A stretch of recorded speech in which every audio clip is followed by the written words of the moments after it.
La fonction aléa est très utile lorsque vous travaillez dans l'audit, dans la labellisation, dans la certification ou dans le contrôle des processus. Je vous montre comment cela fonctionne. La fonction aléa est vraiment très simple et elle n'a besoin d'aucun argument. Vous pouvez donc refermer la parenthèse et appuyer sur Entrée. Vous obtenez un nombre compris entre 0 et 1 avec beaucoup de chiffres après la virgule.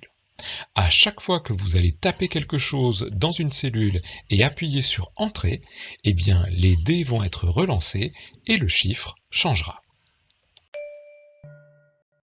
Voici par exemple des notes de frais que j'aimerais contrôler.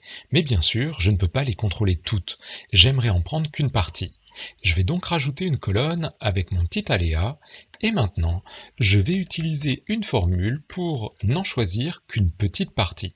Attention, comme vous le voyez, notre aléa change à chaque fois que je clique quelque part. Je vais donc le figer en copiant tous les éléments, en faisant un clic droit et en le remplaçant par les valeurs obtenues. Si vous êtes sous Mac, il faut probablement que vous cliquiez en dessous sur Collage spécial.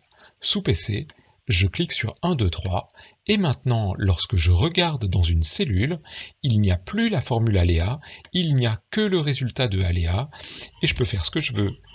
Les chiffres ne bougent plus.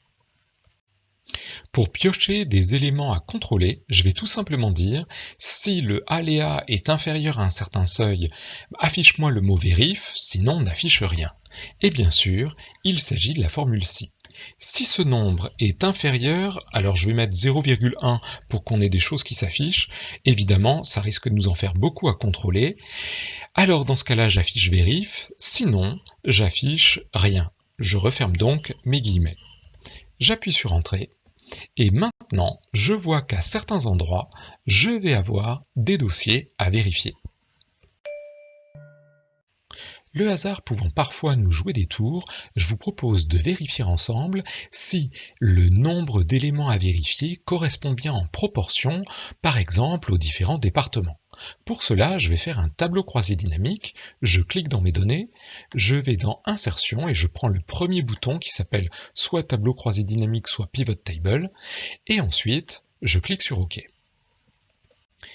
Commençons par prendre les départements et mettons-les en valeur pour savoir combien nous en avons au total. Et refaisons la même chose en ligne pour voir un petit peu le détail de la répartition.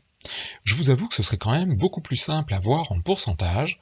Je vais donc faire un clic droit sur mes chiffres, aller dans Afficher les valeurs et choisir pourcentage du total de la colonne. Si vous êtes sous Mac, vous n'avez pas ce petit menu, faites votre clic droit tout pareil, allez dans Paramètres des champs de valeurs et vous allez voir que dans le deuxième onglet, celui qui s'appelle Afficher les valeurs, vous avez une liste déroulante dans laquelle vous allez trouver pourcentage du total de la colonne. Vous pouvez maintenant rajouter vérif en colonne de manière à voir le pourcentage que représente le non vérifié et le vérifié et le comparer au total. Vous voyez qu'ici, on est à peu près dans le même ordre de grandeur, quel que soit le département. Et bien sûr, n'hésitez pas à changer si vous voulez vérifier sur d'autres critères. Par exemple ici, est-ce que nous avons un écart entre ce qui est vérifié et la part de chacune des catégories. Voilà, j'espère que cette petite découverte de la fonction aléa vous a plu. Très bonne certification ou labellisation à toutes et à tous. Bonne continuation, à bientôt, au revoir.